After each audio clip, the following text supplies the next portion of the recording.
Welcome to the Trading Sliders Podcast. Here we go, episode number 73 of the Trading Sliders Podcast. How's everybody doing out there? I'm Bobby Puckett. Here with me in studio is Kurt the Flash Bennett. What's going on, Flash? I'm doing pretty good. How about you, Bobby? Doing better than I was last week. Like you're doing better than you was last week. Still not got a pretty face. Not like I had a pretty face to begin with. You still look like you got punched by Mike Tyson. So yeah, twice. yeah. But yeah, the stitches are out. So the only issues I have is I kind of got the green swelling a little bit. Yeah. Kind of looks like Shrek and the Undertaker had a baby. But besides that, I'm doing good. Hell, I can almost see out of everything again. So we're going in the right direction. Yeah. Lights still bother me a little bit, but that's is what it is. Yeah. It could have been a lot worse. So right. But this week's guest, the Magic Man, Mike McKinney. The UMP modified, we'll say, standout. We was kind of joking with him before we got started with the interview. It's like, man, you was the kid. What happened? He's like, hell, I don't know. I've been racing modifieds for so long. Yeah. But yeah, the Magic Man, Mike McKinney, UMP modified summer national champion.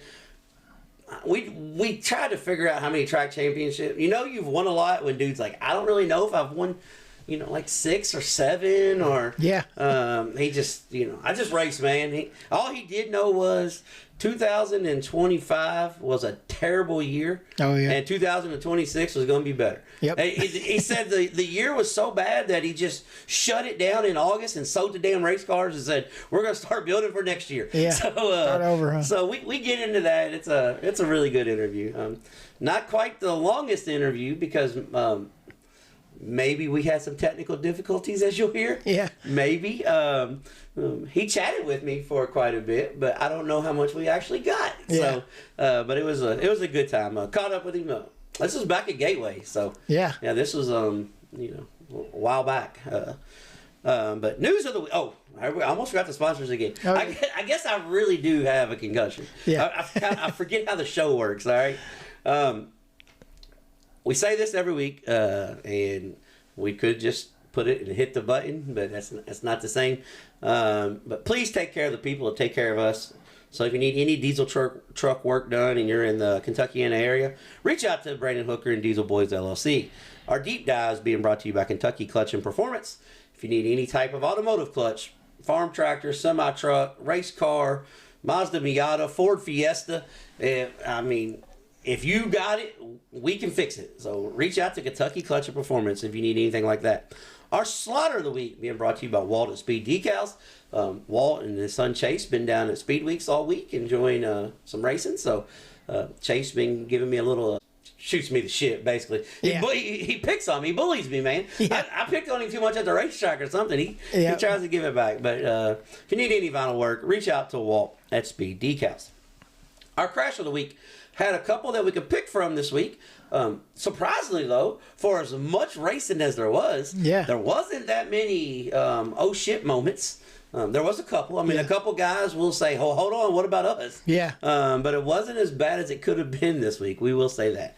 But if you need any handyman work done around the house, weather is getting nice, so if you need handrails fixed on the deck, anything fixed outside because it's going to be nice in the next few weeks, or if you need anything fixed on the inside because, somebody maybe like me, you come in and didn't clean your shoes off and screw up the hardwood floor, all kinds of stuff could happen. Yeah.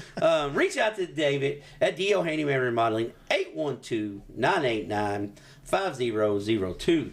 He will get you taken care of. And our racetrack spotlight being brought to you by our good friends at JT Trackside Catering. If you need any type catering event, any type catering done for any type of event, it don't matter what it is. It can be a Super Bowl party. Well, not now. Super Bowl's over. Yeah. And it can't be the Daytona 500 because it's going on now. So but if you got any event coming up, it doesn't matter what it is, reach out to Jeremy Thomas. They will get you taken care of. Big graduation's coming up. He'd be good for that too. Yeah, good for graduations, good for cookouts, and what he really specializes in and what he prefers to do. Yeah. If you're a race team, and you're going to the racetrack, reach out to him because he kind of likes going to the racetrack, and he will bring you food to the track. So unless it's something really boring, and then he'll just have you pick it up at his house. Yeah. Well, he didn't say that. I'm just throwing that in for him. But reach out to JT's Trackside Catering. And our ever popular, for some reason, people like what we have to say. I cannot believe it, but our Bandit Race Cars question of the week. This one here was actually a pretty good one, and Flash, sometimes these shows write themselves. Yeah. All right?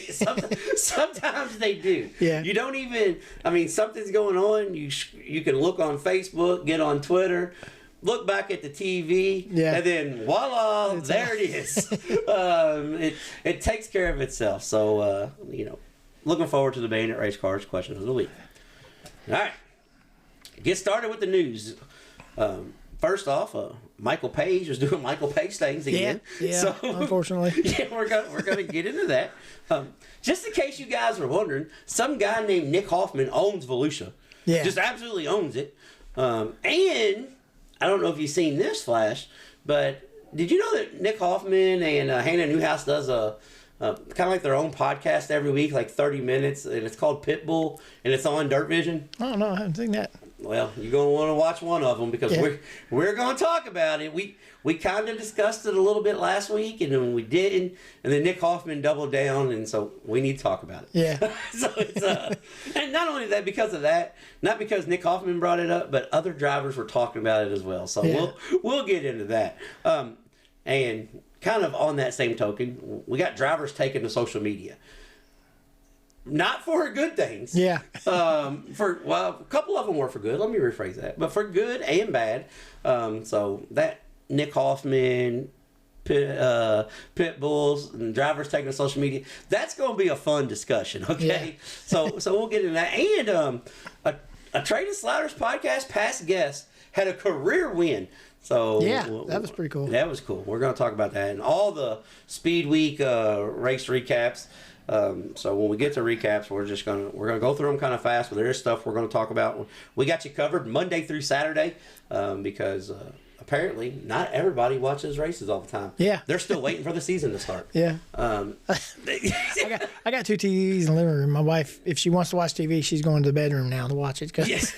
Well, but she actually stayed up all night last night and watched all three racetracks with me. Yeah. So on two TVs, switching back and forth.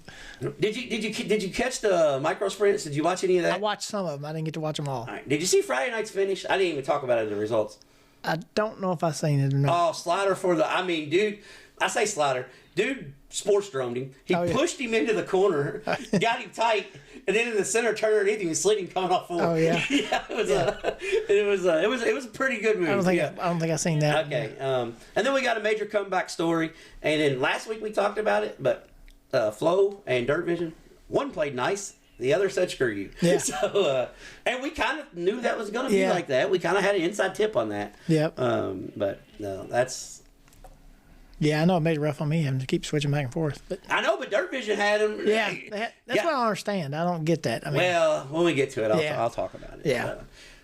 Inside baseball. So. Yeah. Yeah. All right, so we're going to start with Michael Page. Michael Page getting DQ'd at Volusia and Needmore. Yeah. The irony of this story is Michael Page standing in victory lane said they're not going to take this $10,000 win race away. They said, "What's this?" Yeah, and they were like, "Okay, yeah, bet." There's still not the answer of what it was. There's a bunch of speculations. People said tires. Some people saying fuel. Well, that's what I was going to say. I don't want to let my source out. Yeah. But I know they do check that. They do check fuel. Pretty good, yeah. Yeah, and they didn't tear the engine down. Right. So I'm just going to say like this. Because us being former racers. Right. If you've got a dish engine, you're not going to run 116. Yeah, no. You're not going to run 116 octane, are you? Uh-uh. Yeah, I don't think so either. So I believe it was a fuel issue. Right. I'm not saying he had dome pistons or anything. I'm not, because they pumped him and they did all that and he passed that test. So you can get some of that fuel though that's got extra oxygen in it, which helps out a lot too. Yeah, so I don't know. I'm not going to say he had an illegal engine, but and it could be tires or something else. But just I heard from somebody in the industry. Let's just say that was maybe somebody was that was at Needmore help doing tech and stuff. So but yeah, so sucks for Michael Page, man, because that dude drives his ass off. Yeah, I mean, he drives the wheels off of it. But he reminds me of an old school racer. He's like, yeah, bro, I'm cheating. Catch me. Yeah. Ah, you caught me. Damn. Okay. So, you know, I guess it's the old additive. You ain't cheating, you ain't trying. Yeah. So, if that's the case, Michael Page is trying his ass off here lately. Yeah. Oh yeah. But you know, he's trying to get the edge on him, and everything's so close now that he's probably not the only one. He's just the one that keeps getting caught. Well, he hasn't found the fine line. Right, He just steps across it. Yeah. And I've been there. yeah. I got disqualified one night, Flash. I told the guy, you don't know a race car from a farm tractor. Yeah. He said, I do know one thing. Yep. Those ain't the right heads. Yeah. I was like, yeah, all right, you're right. Yeah. Because he wasn't wrong. Right. He wasn't wrong. Yeah. So, all right, Flash, did you see the drivers take to social media and berate everybody and everything? Which race? All races. Yeah. All right. Yeah, So, that's what I'm all right, let's start with this. That's what I'm talking about. All right, first off, man, I like Steven Padula. Yeah. I do. He comes and runs our series with us. So this is going to sound bad with us being a modified series. This segment we're transitioning into, this is going to sound bad. And it's probably a wrong week to have a modified driver on because we're having more modified fans listening. Yeah. But this is going to sound really bad. But Steven Padula goes on Facebook and starts bitching about the mod format at Volusia. Because they got to run features only, and they don't get the hot lap once the sprint cars get there. And if you tear up the night before, how come you don't get to go out and qualify? Why do we got to start by points? Blah, blah, blah, blah, blah, blah, blah. Big, long bitch session. A couple drivers come in, and you run for less money. Yeah. Which, the pay's not great for the Dirt Car Nationals. But I'm gonna tell you why here in a second. Yeah. I'm gonna let you know why. But so Steven Padula, a lot of drivers. I don't want to put this on Padula because he's I actually like him a lot. Yeah. As far as racers that come to the racetrack and doesn't bitch about stuff. Yeah. He really don't. He doesn't bitch about tech. He doesn't. He just, hey man, thanks for having us. He doesn't. Yeah. Maybe he felt like after being in Florida for 10 days that he got slighted, Yeah. But my interaction with him, never had an issue with him. Actually, for the record, I like him. Let's just put it that way. Yeah. But a lot of guys feel the same way. And you see it a lot of guys. And then, I'm going to carry this over into Nick Hoffman. And so Nick Hoffman has a show, Pitbull, with Hannah Newhouse. And I've watched it 4 or 5 times. I wish it was like on Spotify or something where you could listen to it through the day. Right. But it's just on Dirt Vision. Yeah. So, like the other night, I watched it because they were doing track prep. So I flipped back and, because I had a couple TVs on. So, right, yeah. So I went to it, and the title of the show was Participation Trophies. Yeah. So you know where this is going, right? Yeah. Okay. So Nick Hoffman has 36 Gators now, I think, after this last weekend. And Nick Hoffman makes a statement that, they're giving out 6 Gators a night.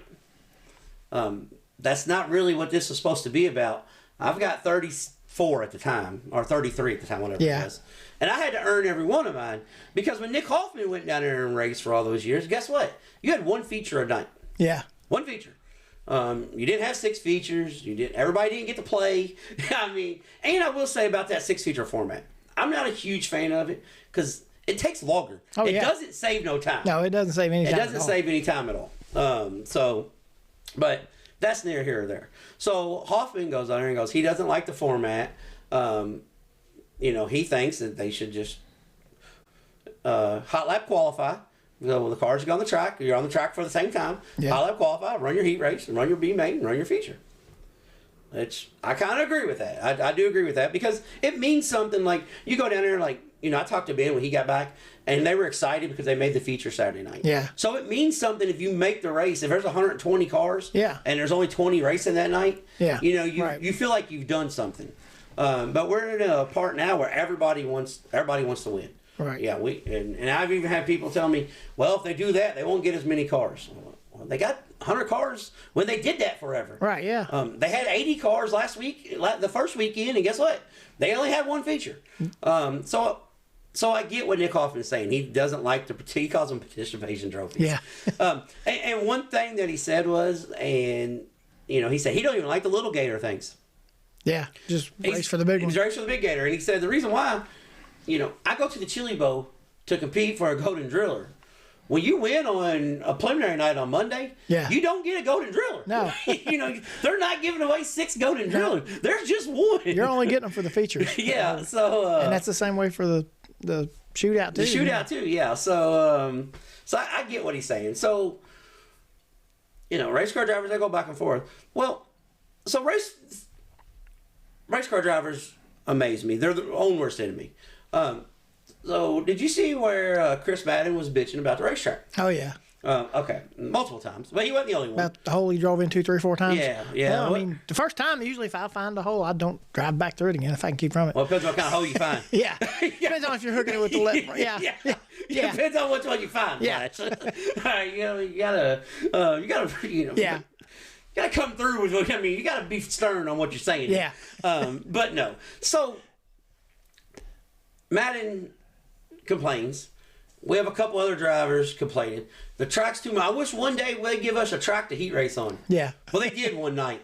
One night they did give you guys a track to heat race on. Yeah. And guess what you guys did? Bitch, because before your feature started, it was rubbered up. Yeah.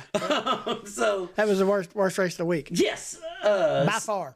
and the funny thing was, I believe Madden even made a comment after the heat race. By the time they finally gave us a track to race on, yep. What? Yeah. How'd that one work out for you? Yeah. So here's the thing. David Clark, which I love David Clark, modified competitor. Yeah. He goes on there and did you see his post? Oh, yeah. He just calls him out. Like, you get to race for a living. I race my shit around a lot worse holes than that.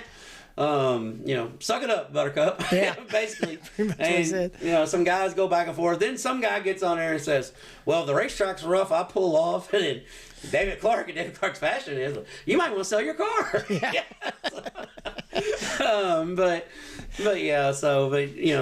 They're going to social media, going after each other, and it's just... It was actually cool somebody go the other way last night, though. Yeah, well, and that's the thing. Here's the thing. When we get to results, man, Bobby Pierce, not because he's came on the show. No. Not because he drives like every lap is the last lap, but just his intake, his input on racing in general. Yeah. I love that dude, man. Because he knows that, he even said, I suck in the mud, but we got to have the track muddy to have it good at the end with all these race cars. Yeah. At least somebody gets it. He knows how it has to work. Yeah. He still don't help the point that he sucks in the mud. He said that. Like, he gets that. But yeah, so it was just I don't know. Yeah. And our last drivers on social media. We tried to warn you a few weeks ago. Was it last week or the week before? When I said, you guys are going to Showtime Speedway. So this is for our niche figure 8 group right now, okay? Yeah. So when we share this out, we'll just say roughly at the 18-minute mark. Yeah. All right? If you guys want to go back and listen to this. First off, I don't know why you guys think that this wasn't going to happen. Yeah. Going to this racetrack. Showtime Speedway, I even said before, I said, listen, best of luck to the guys who are going down there. Yep. I'm not going to hate on the racetrack. I'm going to go a different stance. The racetrack's pretty badass as far as racing. Yeah. The layout, and if somebody wants to ever replace East Bay, it's right there in the area. The racetrack's about the perfect layout. Dig it up, bring in some dirt. It'll be all good. Right. That's my theory on this. But here's the problem. Outlaw figure 8 racing it's very niche. Yeah. We're all niche. Sprint car racing, late models, modified. But you guys are cut to, I'm just going to be generous and say 50 cars. Yeah. At the max. Yeah, at the max. It's more realistically 25. Yeah. That actually has a shot at some of these races. And I say some of these races, we're going to be realistic. It's about 5. Right. If we're going to be totally honest and just piss off the whole figure 8 community right now. Right. It's going to be 5. Okay. Yeah. You guys want so bad to be a part of what's going on in the racing world. When I say that, I'm not trying to sound arrogant. But I've seen guys say, how come we can't have World of Outlaw payouts? How come we can't have Lucas Oil payouts? Well, first off, you don't put Lucas Oil or World of Outlaw asses in seats. Yeah. For one, you don't. You go to the racetrack, and your biggest event is held at a 5-mile racetrack. That it's a great racetrack. The Indianapolis Speedrome, I'm a fan of it. I like the racetrack, and I like the figure 8 racing there. I think it's actually, it's the best for its sport. When you get on bigger racetracks, just being a car builder and a lot of stuff on the outside. When you get on bigger racetracks, shit can go bad, and it has gone bad. Yeah. But you want to be a part of the speed weeks. We're going down south. We're racing. But you guys drag it out over 3 weeks for 3 races. Yeah. That is a Friday, Saturday, Sunday event, and then come back home. You don't have to practice for 4 days at one track to run 100 laps. The track doesn't change. No, it's the same. It's the same track. Yeah. It's not like dirt. Only thing, Flash, there's enough sand in the infield at Showtime. It changes a little bit. Yeah. Because Yoho will get crisscrossed applesauce and drive off and throw sand up. Yeah. I mean, but guys, and I say this to the modified drivers all the time, realize what you are, where you are in the sport, and just be happy you have that. Yeah. Be happy you have the Sportsdrome Speedway, the Indianapolis Speedrome. They're an hour and 30 minutes apart. You guys can race together, work around each other's schedule. You don't have to be involved in speed weeks because you're going down there dealing with a shady racetrack. Yeah. I hate it for Shackelford because he got screwed out of $1,500, $2,000. Whatever the story is, but Shackelford even said it his own, and what I respect about him was he said, "I'm the idiot for coming down here and thinking it's going to be different." Right. But guys, I mean, I know those guys want to race, but sometimes it comes to a point where if you guys want something, you're gonna have to stick together. Yeah. But you're never. That's where race car drivers are. I don't care who it is. You're never gonna get everybody to stick together. Somebody's gonna say those guys ain't gonna be there.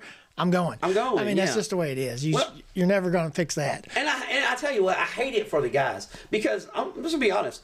Ben Tunney, Mark Tunney, Jesse Tunney, Shackelford, Jeff Shackelford. There's some guys who really want this sport to be mainstream. Yeah. They spend their time, their money, their effort, and I'll be honest with you. The race cars are some of the coolest looking race cars in the country. Yeah. Oh yeah. This is a whole other subject, but they can get the cost down to about half price of what they're doing and still have the car is the draw.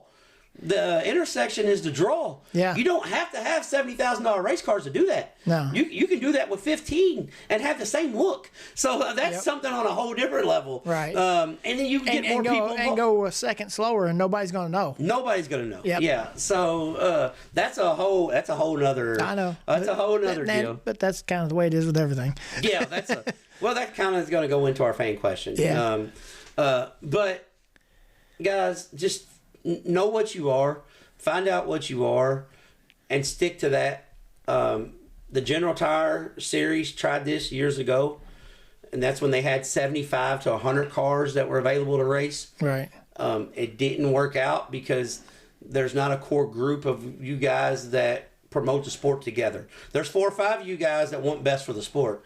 But if you want to travel and race, just run something else. Yeah. I mean, it's just... because there's plenty of it out there. And you can spend the same money as what they're spending on those cars. Yeah, what? So here's a little inside baseball, and I don't think they'll care if I say this, but the reason why Ben Harmon is racing dirt is because his dad and him, they wanted to travel and race, and they didn't want to deal with the same bullshit every single week. Yeah. And guess what? You guys are dealing with the same bullshit, just 16 hours from the house now. Yeah. Just be thankful that you got the Sportsdrome and Speedrome and run your guys' stuff there. Yeah. Just because... Just try to promote the hell out of that. Yeah. You know what I mean? And I think the race coming up at Auburndale is going to be pretty good because it's the Speedrome people in it doing it. But if you got to get everybody on board. Everybody's got to be together. And it can't be drug out for 3 weeks. I mean, hell, these guys got jobs. Well, I mean, what the hell are you going to do? If you got your fans that want to come and watch you, they could drive down there for the week. For the weekend. Take a week vacation, go to all 3 races. I mean, you could do it on a Thursday and a Friday and Saturday if you wanted to. Have a day in between there or something. just kind of break it up a little bit, but. Or Wednesday, Friday, Sunday, something. I mean, give you guys a day because you guys aren't racing. Everybody's got a day to go do other stuff, and they can still, Well, and I mean, they're not used to racing 3, 4, 5 nights in a row. Right.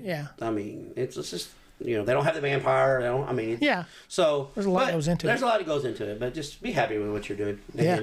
And then you won't put yourself in bad situations. Yeah. Kind of knew it was going to happen. So something was going to happen anyway. Yeah, I didn't know exactly wasn't sure what. You just never know what you're going to get. It's kind of like a box of chocolates. Yeah. All right, Flash. Our fan question of the week comes from Kelly from Kokomo, Indiana. So all right, Kokomo, all right? Yeah. So first off, Kelly, you got a badass racetrack, that you get to go to. Fairly new to the sport. But a few shows back, you guys said people just don't know in referring to race and politics. As soon as I've read that, I thought, oh my God. But it didn't go that route. Yeah. Therefore, I don't know, LOL. But can you guys let us know why there is so much hate or complaining by the sport of media members? Always hear hate on other divisions, other announcers, other racetracks, other shows, and so on. Keep up the good work. Yeah. So, all right, Flash. Usually I throw you under the bus. Yeah. I'll take this one first, okay? Okay. I'll take this one. And this is coming from somebody that's raced, announced, I won't really say promoted, but, been involved in promotion events. Yeah. Built race cars from the ground up, like brought the tubing home, built the car, went and won the race in the car. Right. Both of us have done that. Yeah. Kurt and I have done that. So we've been on every aspect of it. When it comes to media members, I'm just going to be honest. It's going to go back to the same thing. They just don't know. Yeah. Now everybody thinks that they can have a cell phone, a platform, and just say what they want. And we live in America where you can. Yep. You can. It doesn't mean you're right. But a lot of people in the media have not been involved in the sport. They are media people. Their childhood dream was to cover baseball or basketball or professional wrestling. I mean, just anything.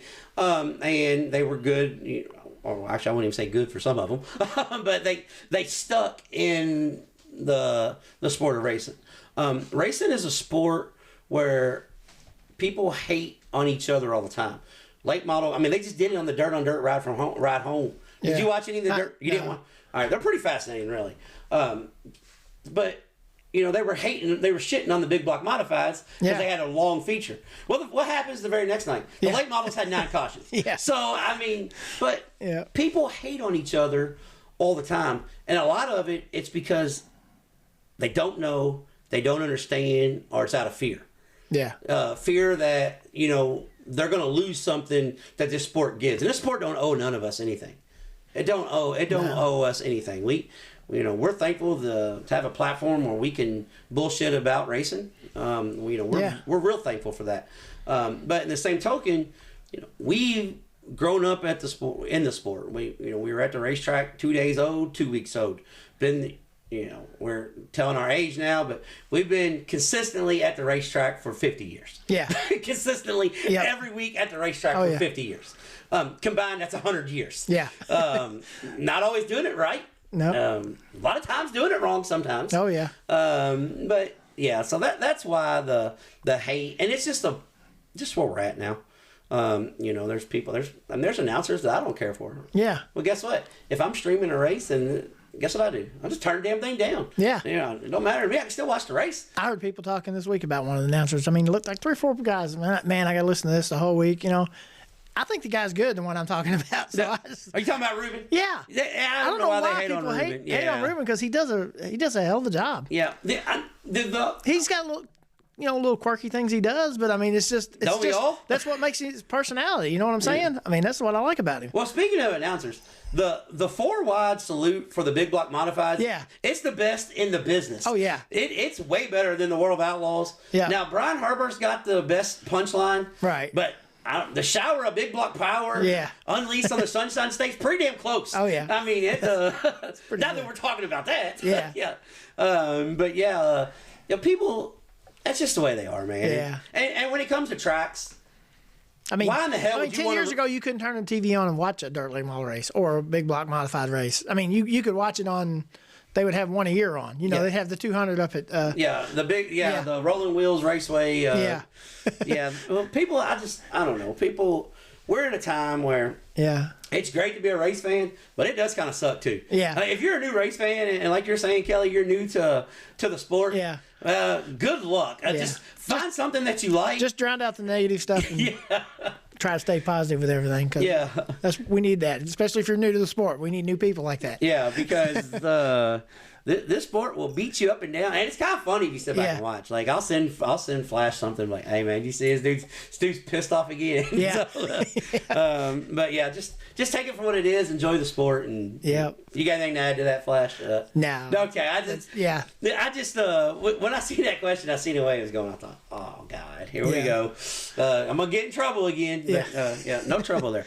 All right, so we're gonna start a quick rundown of a week's worth of racing. Yes, there was racing on every night, and yes, we did watch it every night. Oh yeah. Well, I say that Friday night I got to watch the features only because I went and got my stitches taken out. Right. Yeah. So Friday night I got to watch the features only. But we'll start on. I think one night I didn't get to watch everything to watch most of it. So So we'll start on Monday. Monday, the USAC sprint cars are at Volusia, and UP late models are the undercard, so to speak. 30 sprint cars, and I knew this was going. When we only had 30 show up, Flash. Yeah. I kind of knew. I was like, we're going to be down into low 20s. It's going to dwindle. Yeah, we're going to be down low 20s at the end of the week. Fortunately, there's 24 cars took the green last night, so we didn't lose as much as we could have or should have or probably should have, really. Yeah. But one thing I will say, as much as I love non-wing sprint car racing, I mean, if you follow along, it's some things, just like I talked about the Outlaw Figure 8 cars, some things probably shouldn't be in Florida for speed weeks. Yeah. Let's just save that and have everybody have their cars ready for Indiana. Yes, like if you want to go south a little bit, I get that, but it's a long haul for a lot of guys that the USAC Sprint Car Tour. These guys don't. Not all of them race for a living. Let's put it that way. Yeah. So and they have a demanding schedule, 100 nights a year. Yeah. So I mean, and they make 2 trips out to the West Coast, and everybody supports that pretty good. So. I mean, I love the Winter Dirt Games. Yeah. And when they started going to East Bay a few years back, it was awesome. And I think Ocala is a great racetrack for them. But in the same token, maybe it's not for everybody. Right. I hate saying that because I love the non-wing sprint cars. But in the same token, let's start off with our own. We call it a speed week, and let's do it in late March or something. Yeah. We go to Indiana, Missouri. It's going to be cold, but everybody's already racing there anyway. So let's have our own speed week. That's for a whole nother topic some other time. Oh yeah. So Monday night's race, Logan Seavey took the win over Brady Bacon. Absolute great race. Slaughterfest. I mean, going at it in traffic. Bacon is another guy that, man, I know he makes a lot of money in the wing sprint cars, but I wish he'd just run non-wing. Yeah. I really wish he would. Just run non-wing, man. But yeah, great race. Volusia was wide, slick with the curve. I mean, you couldn't ask for anything better, honestly. And the late model race, Brandon Overton took the win over little brother Cody Overton. It was Brandon Overton's 4th consecutive win of Speed Weeks. Yeah. With 3 in Georgia. All right, Flash, this is my late model hot take. I know you're like a late model purist. Should all late model races be 25 to 30 laps? Because the race was really good. Yeah. Track stayed good. I'm all for it myself. Okay, all right. That's just me. I know how you are a purist. And I didn't want you to no, it got to be at least 45 to 50. No, not me. Okay. I'd rather just. I don't like when they stop and throw right rear on, and right. I don't care for that at all. All right, yeah. So my late model hot take for the year. Yep. Let's just have 30 lap late model features. Yeah, exactly. We don't have to race for 200 laps. Why? That's hard on motors and everything. I mean, there's no reason to. That's another way you can bring costs down, and the racing's going to be the same from. You know what I'm saying? The guys from 30 on, it's going to be what it is, anyways. Exactly. Yeah. Yep. If you can't start in the back well, I'm kind of different than everybody because I grew up with Drome starting 24th every night, and had 25 laps to get to the front. So I figured if you can't start in the back in 20 and 30 lap race and make it to the front, then you wasn't going to win anyway. Well, we've had some sprint cars that come back and forth. I will say this on the late models' behalf, and even the modifieds nowadays, not the big blocks, because we've seen there some passing. Yeah. But UMP Opel modifieds. I think the shock technology is so good. It's hard to pass, especially on the big track. Yeah. Air, shock. It's just. I mean, there were some guys that passed some cars. Don't get me wrong. We're going to talk about it, but. It's going to be hard to come from the back in any of that right now. It's just an unfortunate situation that we're in. So, everybody complained about the racetrack being so hammered down early. So, they moved on to Tuesday at Volusia. Yep. And Chris Madden got his wish this night. The track was blowing dust in hot laps. Yeah. So, I was like, I don't even know if I'm going to watch this tonight. Well, I told Kurt, I said, it's going to be... Oh, hold on a second. Let me back up real quick. Monday, we almost had to sweep. Yeah. We almost had to sweep. We got 3 heat races. All 3 heat race wins were Trading Slider Podcast past guests. Yep. And we did get some Trading Slider Podcast past guest win features. We didn't get it all in one night. Right. But we was close. We was close on the sweep that night. Yep. So Tuesday, Jake Swanson took the win over Logan Seavey. Absolute ass kicking. Oh yeah. Even before the rubber came. I mean, the race was really good for about 8 to 10 laps. Yeah. I mean, second on back to 8th was going at it. Swanson was like, "Deuces, boys, I'm out of here. This race is paying $10,000. I'm passing this check." And I mean, Jake Swanson was gone. That's what he did. And there's nothing to talk about. He kicked our ass. The track took rubber. Here's what sucks, though. It took rubber after 2 40-minute intermissions to work on the track. Right, yeah. That's what sucked. Yep. He kept the fans there late, and the track still didn't turn out the greatest. Yeah. That's the worst part about it. But it is what it is. Hudson O'Neill took the late model win over Cody Overton. And the ride home, the Dirt on Dirt, they did the ride home every night. I encourage you to go back and watch those if you were a fan. Kind of a pretty neat deal. I don't know if we really want to steal that ideal, but it's kind of cool. They do about 15, 20 minutes of just reactions after the race. And it's actually a pretty neat deal, really. It's pretty good content. So I enjoyed the ride home, even though they were kind of shitting on the big block modifieds a little bit. But we did have Tyler Rankin in there, a modified guy, and he took up for him. So, so that's what went on Tuesday. Volusia track just wasn't the greatest. Just is what it is. Yeah. So we moved to Wednesday. Now Wednesday is when we got multiple TVs on because we got stuff going on at multiple racetracks. Oh, and first off, back to Volusia. Yeah. The TV thing. Yeah, the whole TV deal here. All right, guys. This is what sucks. So, Volusia is a partner with Dirt Vision. And Flo is the big brother in all this. Yeah. Flo's like, Dirt Vision, little brother, if you want to show our stuff, you can show our stuff. And Dirt Vision was like, hell yeah, we'll show your stuff. Because why? Because you guys have way more subscribers. So maybe we can get some more subscribers by showing your stuff. You would think in return, Dirt Vision would be like, hey, you guys have more subscribers. Yeah. Why don't you show our late model race? And maybe our late model race will be so good that people want to subscribe to Dirt Vision and watch World of Outlaws. Right. No. You would think that. I mean. Yeah. Not the case. So it was available on Dirt Vision. People bitch. Talk about people taking to social media. Yeah. People bitching. It's how come I can't watch it on. I can't watch late models on Flow. Blah blah blah. Or Dirt Vision's freezing up. There's more people watching Dirt Vision tonight. It's not working. Yeah. For my first time in 3 years of having Flow and Dirt Vision, that night, Tuesday night, I did have a little bit of streaming issue with Dirt Vision. Yeah. But when it did, is that the night they switched to YouTube? Yes. Yeah. And so I sent you the link. Yeah. Right. Yeah, and said, Flash, you can check it out here. But when I backed out and went loaded back in, it was fine. Yeah. It did freeze up a couple times. But, I mean, it is what it is. There was a big fire. Internet signal was down. Yeah. Nobody's phone was working at the racetrack. So let's just say maybe their hotspot that they were using didn't really have good reception. Right. That has nothing to do with any streaming. And here's a little... All right. I don't think Dean Mills will mind me saying this. Yeah. So if he does, he can tell me and I'll take it out some other time or apologize. Yeah. We're good at issuing apologies. So Dean Mills works for both. For everybody that was shitting on that Dirt Vision deal the other night, that's a nice way to put this. There's 6 people in the production truck, okay? Yeah. There's 6 camera guys, so that's 12 people. 8 out of the 12 was wearing red, if you know what I mean. Yeah. So 8 out of the 12, the people that you were bitching about were still wearing flow shirts. I'm just gonna let you know the hate among each other. It's only the president. Yeah. All the guys working together are working together anyways. They're all cool with each other. Right. So it's not Flow versus Dirt Vision. But the only cool thing about that the other night, though, is when they had those on Flow, I got to watch all the features from last year.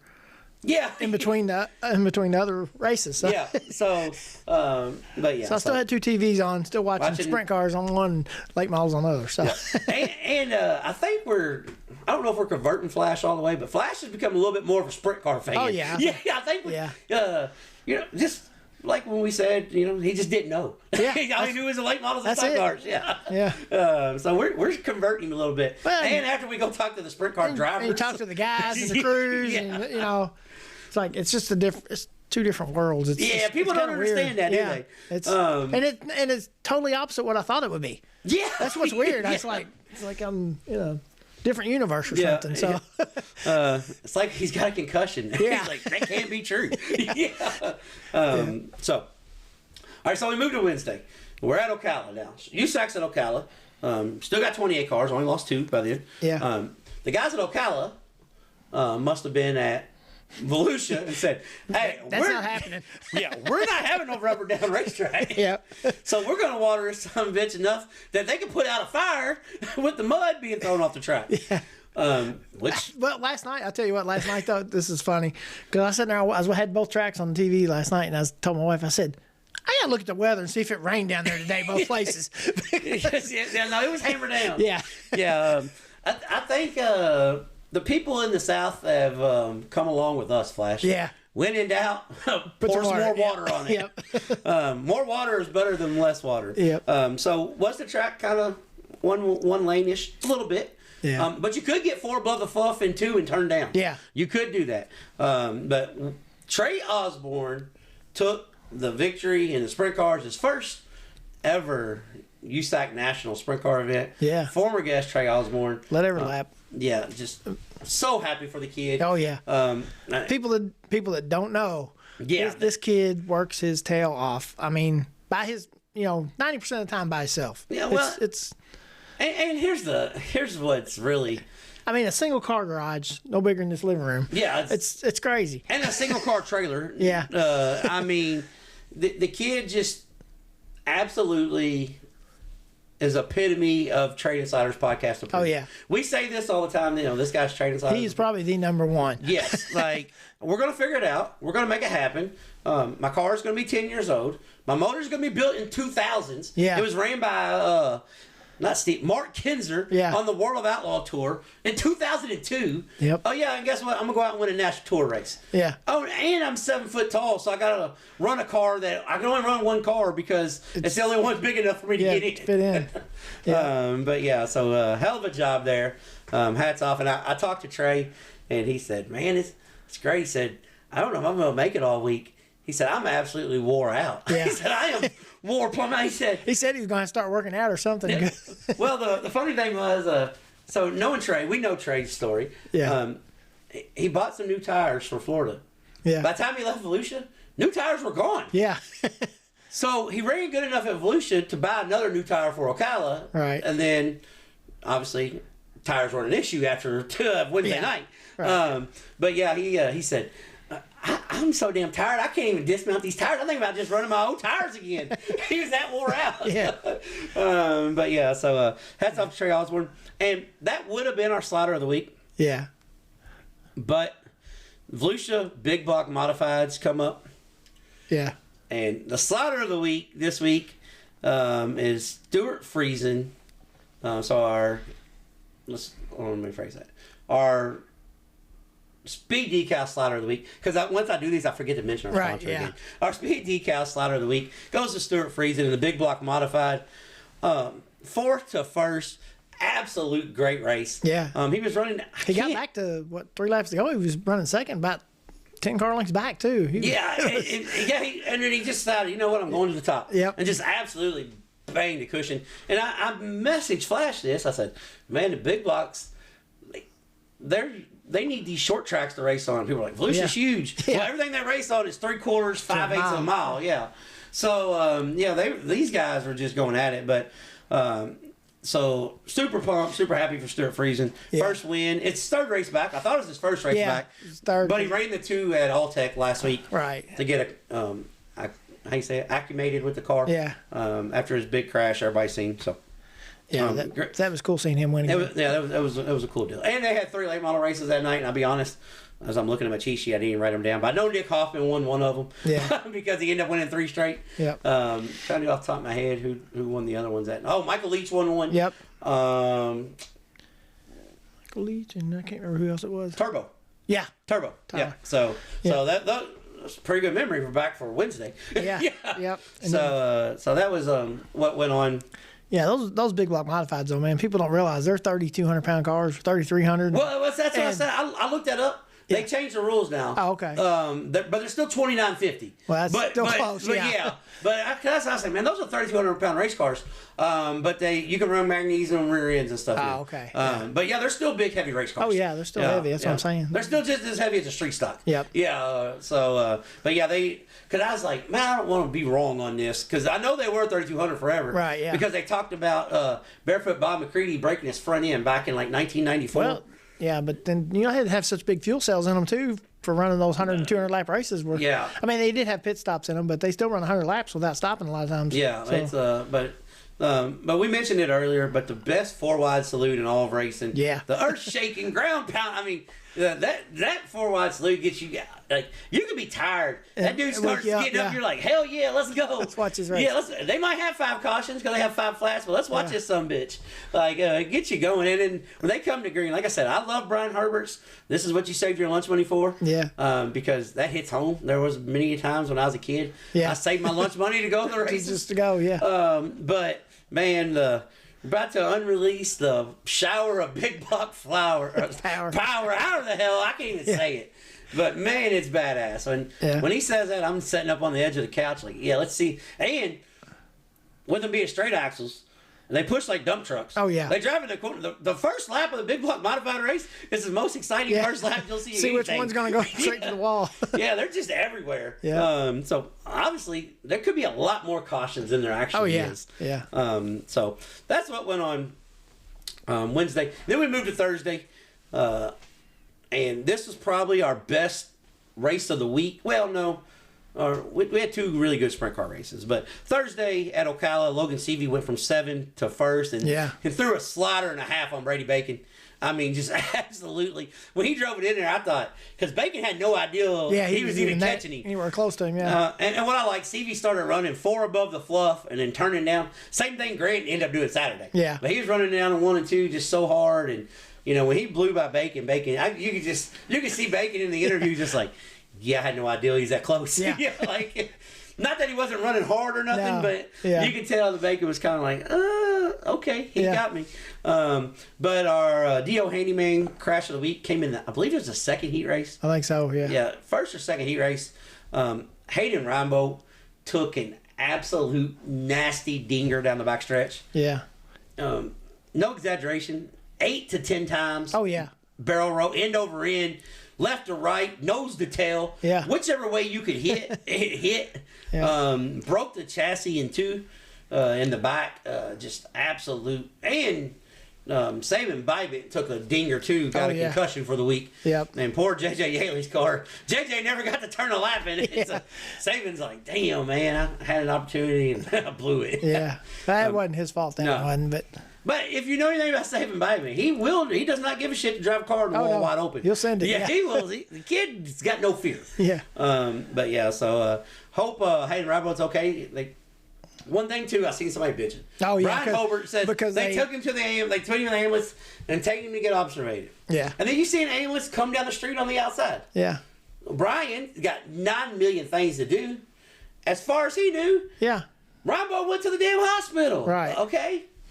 Come to find out, an hour later, he found out he never left the racetrack. Yeah. They evaluated him. He got his bell rung. He's okay. Yeah, he was back at his trailer. So he what any announcer that's a professional, and Brian Hobart is the ultimate professional. Yeah. Says, hey, here's an update. People, why'd you wait so long? Usually when you get no update, it's the work. Yeah. Like, shut the hell up. Yeah. We still got a job to do. Yeah, I mean, and he's announcing my lights, and I promise you, he has no idea who any of them are. Yeah. Any of them. So he's doing that completely off a screen. Yeah. He has no idea who these guys are, okay? Yep. As good as he is, I promise you, he's not keeping up with the IMCA Mod Lights of Southern Florida. it's another because you don't know. Yeah. Yeah. You just don't know how it works, okay, guys? Yeah. I just promise you that. Yeah. Being a guy in the booth that's done something on the fly, I promise you. But I think Rambo's going to be okay. So hopefully, go buy some T-shirts. Yeah. I actually posted that one on our Trading Sliders podcast group page. Yeah, so yeah.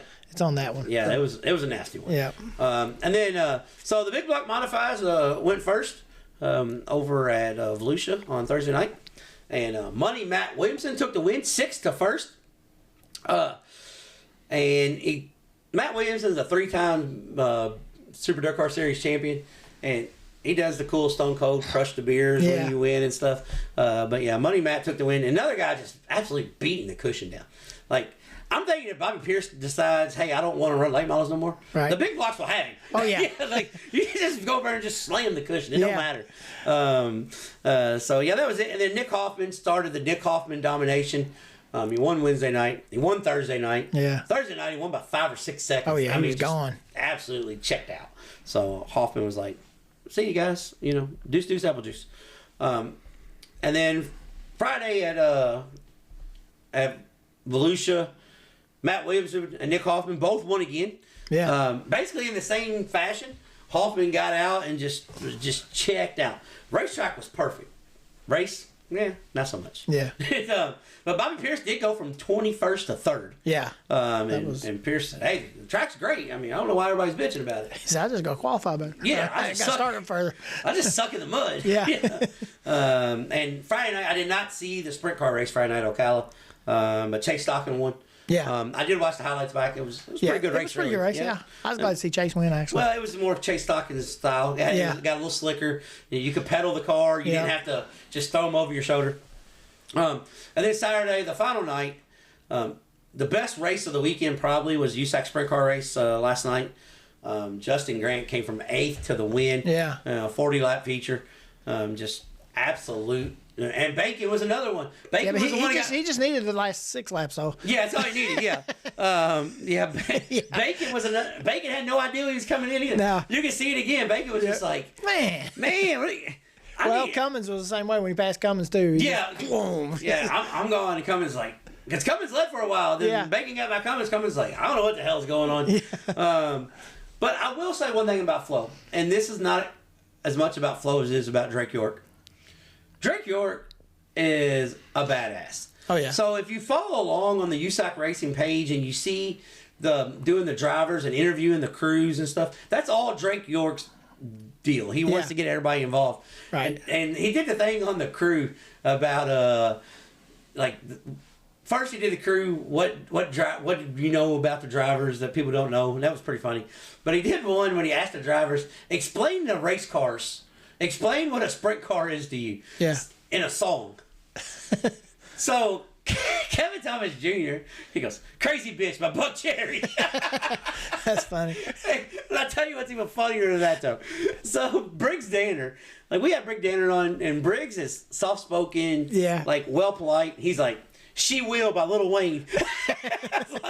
And if anybody knows that song, just go back and look up and listen to the lyrics of the She Will song. Because That kind of is what a non-wing sprint car is. But that was one of those you just don't know type deals. Yeah. Unless you do know. Right. And then it's really funny. But yeah. So that Logan Seavey was the dirt car national champion, and he was the Big Gator champion. Yeah. So he was the winner dirt games champion and the Big Gator champion. So shout out to Logan Seavey for that. And then the big block modifieds, Larry White took the win. Started 7th, took the win. I love the big block modifieds format. We don't care how many cars we got. We're going to have 4 heat races. Right. So we have 12, 14 cars in a heat race. You can't do that. Oh, yeah, I know. Yeah. Don't even, Flash. Where are we going? Don't even. No.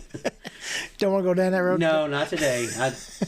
I done pissed off the figure 8 community. Yeah. Part of the modified I done guys. pissed off part of the modified community, and I'm probably gonna get a few of our past guests message me saying, "Screw you, dude. We want to go to Florida and race." Yeah. And so I'm probably pissed off the USAC community today. So let's but the big block modifieds, Larry White took the win. And Matt Williamson is the Big Gator champion. 3 out of the last 4 years, he's the Big Gator champion. So they don't call him Money Matt for nothing. No. And then the best late model race of the week happened to be Saturday night. Yeah. And Brandon Shepard took the win over Bobby Pierce and Hudson O'Neill. Nick Hoffman led for about 20 laps. Shepard got by him. And then there's a few cautions. Well, 8 cautions. Yeah. There are some cautions, okay. And then Bobby Pierce, the last 8 laps, was just driving like a madman. I mean, just absolutely possessed. Yeah. And what I like about Bobby Pierce was he could have, because they baited him. Oh, yeah. Peyton Williams baited him. Like, hey, did the traffic cost you a shot at the win? Yeah. And he could have, if it had been like any other late model driver the rest of the week, he would have called out Tristan Chamberlain and 3 other guys. But no, he said, it helped me get him, helped me get to him, and it hurt me when I got there. So Bobby Pierce kind of growing up a little bit. Yeah. BP 32. My buddy Chuck texted me last night. He goes, I guess Hoffman's going to get this one. I said, yeah, Hoffman's pretty much unbeatable. And then about that time, just drove around him. Well, one thing I will say, I don't know how much attention you paid when the race was over, but did you realize the first guy at Hoffman's car every single night checking the tires and really paying attention to the right front? No, I didn't. Mark Richards. Was he? Yeah. And guess who won Saturday? Yeah. Yeah. Exactly. He was the first cat. Wednesday, Thursday, Friday. Yeah. Before they even were checking the droop. Yeah. He's driving his little dirt bike and had it under the fender. So I'm going to say there's a little bit of a tire game going on with the grooving about turning in. Yeah. Because I heard Ricky Thornton say I don't have the right tire program. Right. Bobby Pierce said we're struggling in the mud. I don't have the right tire program. But I think there are some tire grooving deals because it's open grooving. So I think I'm just going to say Mark Richards learned a little bit from Gator Man himself. So, but that's what went on. That feature last night was good though. Yeah, it was a good time. And for everybody who thinks, oh my God, Speed Weeks is over, we got to wait for it. No, it's not. Yep. No. We'll come back with upcoming events, but there's plenty to do again next week. Yeah. You get a few days off to recoup, rest and recoup, but there's plenty to do. But we're going to get off here and listen to 2024 UMP Summer National Champion. Bet you didn't know this, Flash. UMP Stock Car National Champion. Oh, really? Yeah, at 14 years old, 15 years old. Dang, I didn't know that. But, multi-time modified track champion, one of the baddest modified drivers in the country, the Magic Man, Mike McKinney. It's time for the Trading Sliders Deep Dives presented by Kentucky Clutch and Performance. Hello, ladies and gentlemen. On this week's Trading Sliders Deep Dive, we have the young man out of Plainfield, Illinois, the Magic Man, Mike McKinney. All right, Mike, I'm just going to start off right out of the gate. Usually, you're one of the most successful modified racers in the country.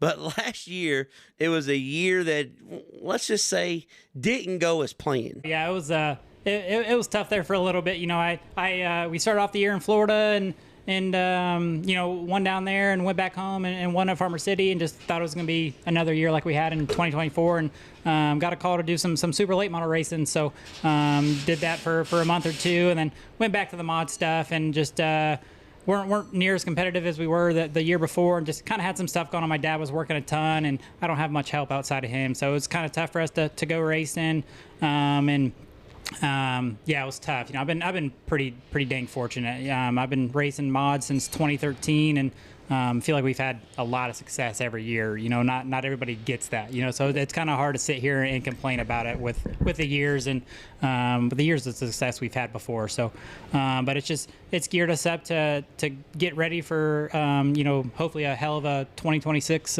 season next year, and after this we'll be full bore working on some stuff, get ready for Florida, and hopefully get back to doing all the summer national stuff, the Mars Series stuff, and racing every dang race in the country. Hopefully next year, and kind of get back where we expect ourselves to be. Well, here's the thing about it though, you get to knock the rust off at Gateway. So I mean, if there's not a better place to knock the rust off, because if you run into shit here, it's just kind of expected. Yeah. So yeah. It's not that bad of a deal. No, for sure. I haven't turned a lap since like the end of August. We kind of cut our season short just to kind of get some cars sold and kind of get a head start on 2026. So yeah, I haven't made a lap in a few months now, but I love coming here. I've been to this race every single year. I've never missed one, and I think I heard them say a little bit ago that me and Mike Harrison have been the only two that have made the show every single year. So no pressure on you. Yeah, dude. no, yeah, I'm kind of tired of that. It's tough as hell to make the show. I mean, they invite better and better competition every year, and making the shows a win in itself, but I'm at the point where I want to win this thing. I've ran second twice now. I've ran second in the prelim nights, and it'd really be cool to come here and win. But man, this is probably one of the hardest races all year to win. There hasn't even been a repeat winner of the modifieds yet. So it's a tough deal to win, but it's a lot of fun too. Obviously nothing's going on here in December, and so it's a hell of a time, win or lose.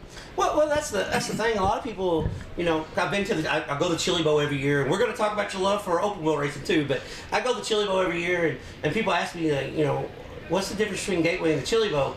And I said, honestly, the Chili Bowl is a racing event, and Gateway is just an event. Yeah. Like it's almost like a party happens, and then okay, we get to race. Yeah. Where the Chili Bowl is a racing event, but a lot of people around the country don't realize the group of modified drivers that come together for this event. You don't race together all year ever again. Yeah. Occasionally, years ago, everybody would kind of get together at East Bay and do the same thing, but we got guys from USMTS, from Wasota, UMP. I mean, a couple years ago, you ran a full-blown IMCA car. So I mean, everybody comes together, and that's the modified portion here. I mean, you may not like me saying this, but I wish they would invite another 30 guys, because I mean, when everybody gets together, it's really special. Yeah, no, it's I'm starting to hope they invite less people, because the more people that they invite is the longer I got to sit in the parking lot to get my trailer in here. So I'm starting to hope they cut the invites in half. Well, where you're at, I'm gonna say you got in about 8:30, 9 o'clock last night. I got in like 5, but I mean I should have been in like hours before that. So we won't talk. Yesterday was a long day. Oh but, yeah, no, we know. we're in now, but no, this is the toughest field of modified you'll race all year. Like you said, it's every top guy from USRA, USMTS, IMCA, Wasota, UMP, they're all here. So, and yeah, we obviously don't get to race against those guys all year. So I'm racing UMP guys, all year long. So it's cool. I'm buddies with a lot of those guys. So it's cool to race with Rodney Sanders, who I don't get to race with, and guys like that. I feel like at this deal, the UMP guys kind of have the advantage. Because this is our style of racing. We race at Macon, Highland, all these tight little bull rings. And, there's a lot of IMCA guys that, I've raced an IMCA car the last like 5 years with Timmy Current, who, I've been super grateful for, that has brought me a car to run. But yeah, I've been here the year I ran second to Ricky. I had an IMCA stock car motor, and I've ran a 604 crate motor, and I'm back this year with full-blown UMP equipment with 750 horsepower. So, Hey, we're gonna hang out with Chet. No, come on. Holy crap! We got a special guest. We got special guests here. Yeah, I don't know about that. I'm a popular guy today. Yeah. So. All right, just like that, we're at Gateway. We're back. The big guys come to visit with you. I mean, you had the main man from Flow in here. It's like, hold on a second, you didn't fill out your card. What was you doing? You had all day yesterday. What did you do? Yeah, no. Well, when I registered, I still didn't know if I was even coming or not. I didn't have a ride lined up, so I just I paid for everything, registered. I put 96M. I figured maybe if I got a car, I'd still be 96M, but. Yeah, we got that far, but yeah, no, we're all worked out now. So you knew your name and number regardless. Yeah, right. Regardless. I knew if I'd be here, it'd be Mike McKinney driving. Yeah, that's about all I knew. So well, hey, it's nothing like living life on the fly the whole time. yeah, that's about how it goes. You said you spent some time. You lived in Indiana for a while. You got to one thing that we have in common is we're Jack Slash kids. Yeah. Well, you're a lot younger than me, but we're Jack Slash kids. So. Is there any aberration to do any other type, any open wheel racing, or is it just, you're in late model modified country, obviously? Yeah, no, it's if I had a big old sponsor that wanted to write Keith Coons a check, I'd go run Chili Bowl, here in a couple of months. But I'd love to. It's just obviously it's hard to get an opportunity, and I was born in California, lived there till I was about 3 or 4, then moved to Indiana, and grew up watching my dad race at Paragon. Grew up watching non-wing cars and stuff, and I was a big Danny Holtzclaw guy as a kid. That was my guy. So you spent a lot of Friday nights at Bloomington then? Yeah, we typically just went to Paragon. Yeah. We didn't do a ton of racing, but what we did, it was at Paragon, but Brownstown, and been to Bloomington, and just growing up, I'm buddies with all kind of USAC guys and stuff, and I'm just a fan of motorsports in general, so there's nothing I don't really not pay attention to, so I love all forms of racing, but the open wheel stuff's badass for sure. Yeah, that's me. I'm a late model guy. I love modifieds, but man, when I can go to non-wing sprint car race, that's my shit. Yeah, I'm good. Like, I'm gonna give me a couple cheeseburgers. Yeah, I'm good. I'm obviously, I'm living in Illinois now. We've been there for a while, and that's, you go to Indiana to race, sprint cars. You go to Illinois to race, stock cars. Yeah. So that's just the center of everything there is in Illinois. So where you are in Illinois, you have. I know you ran Kankakee quite a bit. Fairbury, Farmer City. That core group of racers that you guys race against every week. There's no, I just got to show up tonight and I'm top 5. Yeah. You got to be on your A game. Yep. A, how stressful is that? And B, does that obviously it prepares you for anything. Yeah. No, it was tough at first when I was a kid first starting out, because everybody there's badass and they still are, and I think it just makes you better. Anytime any of us Illinois guys go travel anywhere, I think we're the guys to beat just because we race against each other, and there's some guys from Kentucky and out of state and stuff that are really good, but I think most of the time the Illinois guys that grew up there around that Fairbury Farmer City area are some of the best of the country. So it's been a good thing to grow up there and race against that caliber of competition, and I feel like it's got us our success over the years. Well, here's the thing though about it. You're an Illinois bull ring guy, but you're not really, hey, I'm gonna go knock the wall down. Let's keep it straight. Yep. Keep it. You're smooth. You prefer middle to bottom. You don't really want to get up there and bang on the cushion. Not saying you can't or you don't, but that's just not your style. Which is what fascinated me. You have so much success in a part of the country where it's just throw it over your shoulder and put it on the fence. Sure. How does that contradict itself and work out? Yeah, for me, I've actually won a lot of my races on the cushion over the years, but for me, it's always just been I got to go wherever. I don't care if I got to run the bottom to win a race, I'll go on the bottom. If I got to run the top, I'll run the top. So well, Fairbury, you usually got to run. If you're behind anybody, you got to go to the bottom. Yeah, everybody's going to the top. Sure. So yeah, thanks, Mike. Yeah, no, there's guys that you see that they won't get off the bottom to the middle, or they won't get off the top. They're not any good if they got to do the opposite. But I've always just been a guy where I got to go wherever I got to go to get by and win the race. So and I feel like that's kind of come with age and experience too, and getting your cars better to be able to go wherever you need to go on the racetrack. So. I was there the night when you started on the tail and won. That wasn't. What is that? That wasn't the Prairie Dart Classic. It was the fall. The Kansas Modified National. Yeah, $10,000 a win. Yeah. I was actually on my way to Boone from there. Oh, so we went to the Super Nationals for the whole week. Yeah, so we got wrecked in the heat race or something, and I was a track champion that year. So for that race, there was a track champion provisional. And I ran the B main, but I knew I was already locked in the show, so I didn't really do anything crazy I didn't go wreck a guy to make the show because I knew I was locked in, and kind of as soon my night was over, starting dead last, I was just gonna go ride around and if we finished 12th or whatever, cool, night. And I kicked their ass. Like we won by like a straightaway or something. It was pretty cool. So that was my biggest career win, and it came in pretty spectacular fashion. That was one. Hell, I feel like I still go back and watch the video of the race like once a month or something. It's pretty cool. So that was one that I was not expecting to win at all from dead last. So that one's a career highlight for sure. Well, I won't keep you a whole lot longer because I can say we can stay here and bullshit all day until they call hot laps. But one thing I want to ask you about, you got to do some IMCA racing. You went out and did some IMCA racing. And for people in the Midwest, the Mid-South, they don't really know how hard it is when you cross over that Iowa. Yeah. You cross the Illinois state line into Iowa. Man, it gets really tough. Because a lot of the big misconception is they're down on horsepower, so it's more momentum-based racing. But with the harder tires, it's really not.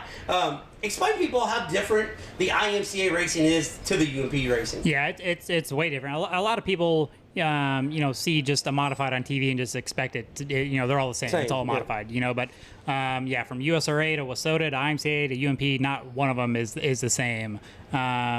This UMP stuff, we've got the softest tire in the country, and we don't have any engine rules. I've got a motor here where it's 750 horsepower, and I could show up with 1,000 if I wanted to. But yeah. Wait, no, you lied. It's got to be a steel block. Or you got one engine rule. That's one rule. It's steel block. And after that, it's spend as much money as you want to spend. Yeah. So, the IMCA deal, it's 604 crate, and they're on that G60 tire, which is like a hockey puck. It's hard. And then the biggest thing too, I feel like, is their format. It's pill draw and like passing points everywhere they go. We qualify, and there's some inverts here and there, but most of the time in UMP it's like the best guy wins. Because you start on the front. You qualify quick time. You win your heat race, start on the pole feature, and you go. That IMC deal is tough. Just based off their format with the pill draw, the passing points, and their inverts and stuff they do, which makes it tough. And their competition's really, really stout. They got a lot of good guys all over the country. So the draw-redraw format, it used to just be draw passing points. Now it's draw passing points redraw. Yeah, you could get the most passing points and still start 12th in the feature. Yeah, it's a lot to keep up with, and I feel like it's tough in that deal. It's like you might on paper be the best car there, but you get screwed on the draw and got to start 12th. And heck, I still feel like a lot of those guys like Braxman and those kind of guys still end up driving through there because their cars are pretty good. But it makes it tough for sure. Yeah. So before we get off here, I always let you thank your sponsors and stuff. Obviously, I just watch you. You got to go through them. But one sponsor I do want to talk about, because you have a tie to your buddy, the dirt track in that. Yeah. So that's something that I think is really neat, because kids, our sport is, I'm not going to say dying, but it's struggling to get young kids involved. And now you can play the game on your phone. So let's talk about how neat it was to actually be the first flag bearer, and you you kind of, I don't want to say help develop it, but you was kind of in the early stages of that. So. Yeah, no, Tim Bennett is the guy behind Dirt Tracking, and I've known him since I was a kid. Before I ever started racing, I sim raced on the computer, before I raced, and we were all on R Factor is what we were all on, and met Tim through there, and been buddies with him for probably over 15 years now. So known him long before the dirt track and stuff, and he he's big into video game development and stuff like that, and came out with that a handful of years now. So it was awesome to be along for the ride with him when he was developing that, and have him on the car ever since. So he's a big part of my program for sure. Then all my personal sponsors, we got Bo Popejoy Plumbing, CR Towing and Recovery, Spec Racing Engines, the Spear Systems Supply. Then this weekend I'm driving for Billy Nippenberg, who's one of my personal sponsors with BDK Tools. I'm driving his car here. He's got a lot of great guys on his car as well, and hopefully it'll be a good weekend. Well, I appreciate your time. Like I said, we'll be pulling for you. No bride to make this year. We're going for the win. I mean, and here's the thing: if you go out there and just flat kick their ass this week, you just got to realize, maybe I don't need to race 100 nights a year. Maybe 20 will do the trick. That your storyline works for me. We'll take that. Yeah. So all right. Well, we appreciate it. Thanks for coming on. We don't really have nothing cool because it was the Magic Man for a while, right? Yeah. That's so. What happened? How'd you lose your nickname? Hold on. I say that we're done. You're the only driver in the country that lost your nickname. Yeah. Where did it go? No. Just hopefully we'll earn it back. So Rick Eshelman actually gave me that nickname, and we obviously lost him a few years ago now, and he was my favorite announcer growing up as a kid. So to even get a nickname from a guy like Rick Eshelman meant a lot to me, and hopefully I can earn it back. Well, I'm just going to give the damn thing back to you. Yeah. So I announced for a series. I'm not your favorite, but I can climb up that list. But we appreciate you coming on. The Magic Man, Mike McKinney. Yes, sir. Thanks, buddy. Thank you. All right, Flash. That was Magic Man Mike McKinney. Was teasing with him. Said, "Man, you're the only person I know ever have a cool nickname and lose it." Yeah. He said, "Well, it's gonna suck this year." I said, "Well, we're gonna give it back to you. We're gonna make sure you get it." Yeah. So he said, Rick Eshelman gave him that nickname. Oh yeah. Yeah. So it was near and dear to his heart. I said, "Well, if that's the case, we'll make sure you keep it." Yeah, we're keeping But it. I seen where Chris Steffen, was calling him the Magic Man all week. So nickname's back. That's good. Yeah, I said, man, you got a cool ass nickname and you lose your nickname, man. How the hell does that happen? So Mike McKinney, like he talked about, regrouping, having a terrible year, and just trying to, figure it out. So he got with Nick Hoffman, got a new elite car, start over, and he said this year he's going racing like he always has. He plans on racing 100 nights a year. Yeah. He said we had so much family stuff and his dad's business, and there was so much stuff that was going on that was making racing hard, and then we were struggling at racing, and he got a late model ride, and then he decided that wasn't the best opportunity for him, and he left. Right. So he come back to the modified. So he did some late model, did some mod stuff, and tried to deal with Longhorn modified, help get that off, and it just wasn't a good season. Right. And he said, I'm looking forward to this year. And we talked to Gateway, and him and Mike Harrison are the only two guys that have been every Gateway Dirt National Mod event. Oh really? They've been all 10 years. They've been to all of them. That's cool. Yeah. So he said he's ready to win that damn thing. He's tired of sitting there in second. Yeah. He's been second like 5 times. Yep. So he picked up maybe 2 Gator features down there. Ran like 3rd or 4th in the big Gator. So he said he's never really, he ran the summer national stuff, and he's always like kind of raced for a national championship, but he's never really concentrated on the national championship. He just, he races Fairbury, Farmer City, and Kankakee a lot because that's that's where he's at, and why would you not want to race those? Yeah, you don't get much better than that. Yeah, so he races that a lot, and he said this year he's gonna do the whole summer national deal, and he's gonna go out and he's gonna try to win national championship. So a lot of the UP modified competitors probably did not want to hear that. No, yeah. A focused Mike McKinney is a little bit different. Yep. So, but yeah, super cool guy. Really, really good dude. That like last year, when he got rid of his car, he went and did some IMCA racing for a car owner. And we talked about different driving styles of the different type modifieds and stuff. So it was a good interview. It was it's one that we're gonna have to do again, because A, we were time crunched. B, we had issues, technical issues. C, we had a couple interruptions. People needing to borrow stuff. People needed to come in to see him. So it was just one of those things that night 2 of Gateway where shit's been tore up, it was just hectic. Yeah. You know what I'm saying? So, but yeah, we appreciate Mike McKinney coming on and shooting the shit with us. So this week's upcoming events. We're going to start off with this week's Racetrack Spotlight. Saturday night, the Duck River Raceway Park in, I believe it's Will, Tennessee, like Wheel. Oh, yeah. I think it's Will, Tennessee. Down there in the, I guess we'll call it Southwest Tennessee, or South Central to the west. Yep. At the bottom of Mount Eagle, basically. Okay, so over there. So Duck River Speedway, 1/4 mile high bank. Been there 5 or 6 times. It's the home of the deep fried 75. Fun fact, it was we were there when Billy Moyer Jr. won his very first ever Super Late Model feature. Oh, really? Yep, it was me and Tanya was there for a Southern National race, probably 18 years ago. But it's a neat racetrack. It's 1/4 mile high. I mean, it's Tennessee. It's high bank. Oh yeah. But it's not red clay. It's the brownish dirt, kind of like Winchester, the old Winchester Speedway, the old hole in the wall. Yeah. Hole in the wall. However the hell they say that. But same type dirt. Super neat racetrack. Races up on the cushion. So if you're a throttle stomper, you're gonna be okay. But they got $2,000 to win. Check us out, Flash. 365 late models. Huh. Okay. I know it kind of sounds like I'm being a smartass. Yeah. It's basically a limited late models. All right. They got 365 rule because you can run steel heads with 4-barrel, or you can run a spec aluminum head with a 2-barrel. Oh, okay. It's a late model sportsman class. Yeah. Basically, like the topless outlaw late models, most of them are eligible for it with making a few changes. So let's just say that. But they got like 9 late model divisions. Yeah. 602 late models, factory stock, late model sportsman, crate racing sportsman, modified sportsman, enduros, pure mini, menace mining menace. A little bit of Yeah, a little bit. I think there's 12 divisions. So if you've got cabin fever and you really want to get out and check out a race, watch some races. Yeah. Duck River Raceway Park is the place for you this Saturday. There is plenty of going on, and it's one of those places. It is a day race, but I will tell you, it's one of those places that it's got enough banking that doesn't affect it. Yeah. They can race all over it in the day. So that's this week's Racetrack Spotlight.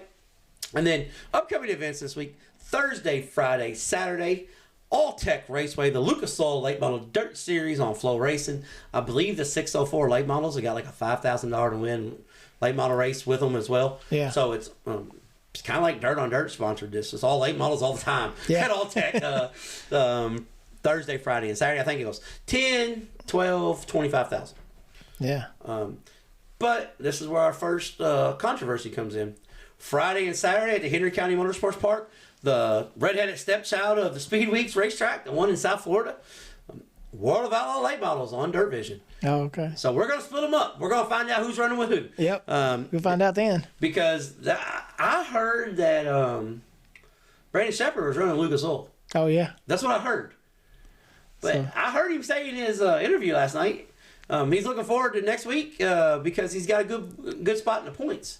Yeah. Well, I don't know. Lucas Oil ain't raced yet. No, yeah. So he's got a good spot in the points with the World of Outlaws. Right. So are we having a little switcheroo, or did he mention that and I just forgot? Yeah. Which is possible. Yeah, because I'm not sure on that. I'm not saying I know everything, but so we'll see who goes where next week. Yep. But that will be on Dirt Vision. And then Friday and Saturday at the Southern Raceway, the USCS Sprints, the IMCA Modifieds, and the 604 late models.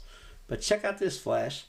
So the Clash on the Close starts Sunday through like Friday next week. Yeah.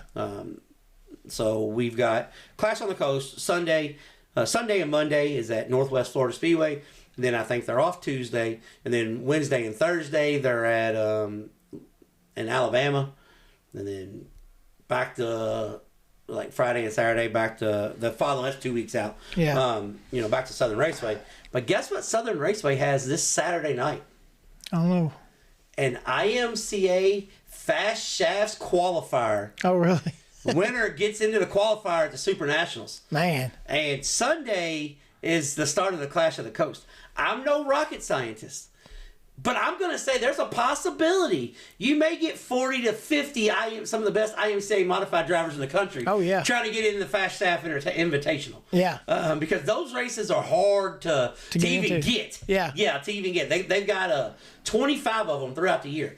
And the very first one is going to be at Southern Raceway this Saturday night. Yeah. So I'm pretty sure Peyton Taylor and all the Southern modified drivers will be there. And I think last year this event drew some of the kids from the West, Yeah. and Midwest. So Yeah. it's gonna Ethan Broxma and all the heavy hitters are gonna be down there. So Yeah. I'm just gonna say the 360 sprint cars and the IMCA modifieds next Saturday night at Southern Raceway might just be an event if you're in the area you do not want to miss. Right. It might be a good one to go to. It's a good chance it might just be okay. Yeah.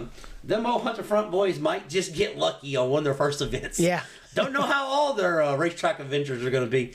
But the first real event, I know they had a practice this week in Enduro, Right. but their first real event may actually, knock it out of the park, and then we'll see from there. Yeah. Because of the location. So that's all what's going on. And like I said, Sunday and Monday, the Clash on the Coast at Northwest Florida Raceway. I'm thinking I've been here. But I looked at the picture of the track, Yeah.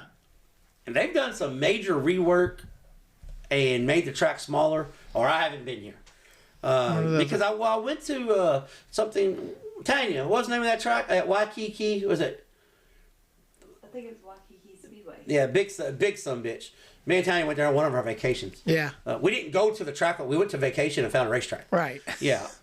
So I think I've been here, but I don't really know because I look at the picture and I'm thinking, yeah, that's not the track I've been to. So maybe they've changed it. So maybe they've changed it. I don't know. Yeah. I'd have to pull in there and see. Yeah. I know if I pull in, you go down 4 miles of looks like gator swamps. Yeah. That's the racetrack. That's it. Yeah. The place you don't want to camp at. Right. Okay. Or at least camp outside the vehicle. Right. Yeah. We'll make sure you're inside. So that was everything. That's all this week's upcoming events. So there's plenty of racing. In our area, but Duck River's 3 hours away from the Louisville area, so yeah, it's not too bad of a drive. Oh, and one more, Springfield Raceway in Springfield, Missouri has a Sweetheart, the B-Mod special. I think it's $5,000 win B-Mod race. Oh yeah, so that'd be a good one too. Or as the guys that watched the X-Mods, they're called X-Mods out there. Yeah, B-Mod special. So that would be pretty good. Springfield Raceway, been to that racetrack too. Pretty cool little racetrack. Home of the Phillips. Yep. So, anything else, Flash? Oh no, we do got to do the like, subscribe, comment, all that stuff, and we have shirts available still. So no new special merch drop or nothing this week, but we've got limited shirts available. Oh, and one thing, I was gonna kind of announce this, and I wasn't, and then obviously people that seen some pictures of me, my face isn't really. I got a face for radio right now. Yeah. But we're gonna do something along the line. It's gonna be called the Midweek Slider. I'm gonna do like a 3 or 5 minute. It's kind of like the race day report, but like on a Wednesday night to kind of let everybody know where me and Flash is going, especially when we're working our events through the weekend. Right. So we're gonna do let's call it like a Midweek Slider, 3 to 5 minute little video. Just put it out. It may be me in the backyard, the go-kart track. It may be me at the shop working on the race cars. It may be me and Flash at racetrack in BFE. Yeah. We don't. It's not like a studio show type thing. But basically, we're going to push the stuff that we're doing that week, and try to help out the Cumberland Plateau Modified Series and some other events that we're going to be working. We got a bunch of stuff coming up, but that's kind of been pushed back because we're going to want to do the first one and do a schedule release and everything. Yeah. But I haven't even told you yet this, Flash, so I'm breaking news to you just like I am everybody else. Pay attention to the Cumberland Plateau Modified Facebook page because there's going to be some, not schedule change. Well, I guess it kind of is a schedule change. There's going to be a little bit of rearrangement. And once that gets out, then I'll do my first midweek slider. So I've had some people ask me about it because I kind of told some people, it's the reason why we got the equipment to do all of our race day reports and everything. And it's pretty good equipment too, Flash, if you learn how to use it. Right. It is pretty good equipment. So we got that, and we have a midweek slider edition that's going to come out. But needless to say, there's a couple things going into that. For the last 2 weeks, I really haven't felt like doing a whole lot because I got my world to rock. And B, there's some things going on behind the scenes, as they say, movers and shakers. And it's going to be a couple pretty big announcements. Pretty cool deal. We may lose a race, but we're going to gain an event, or we may lose an event, but we're going to gain a cool. I don't know how to explain it. Yeah. It's not really my news to break, but I'm just putting it out there. That's why we're waiting. Yeah. So if you're a modified racer and you made it to this part of the show, you made it to the end. I didn't piss you off about telling you that you shouldn't be allowed to everybody participate. We got some cool shit coming up. So anything else, Flash, before we get off here? No. I think I've done enough damage for the day. Anything else? I think we're good. All right. Well, until next time, we'll be trading sliders.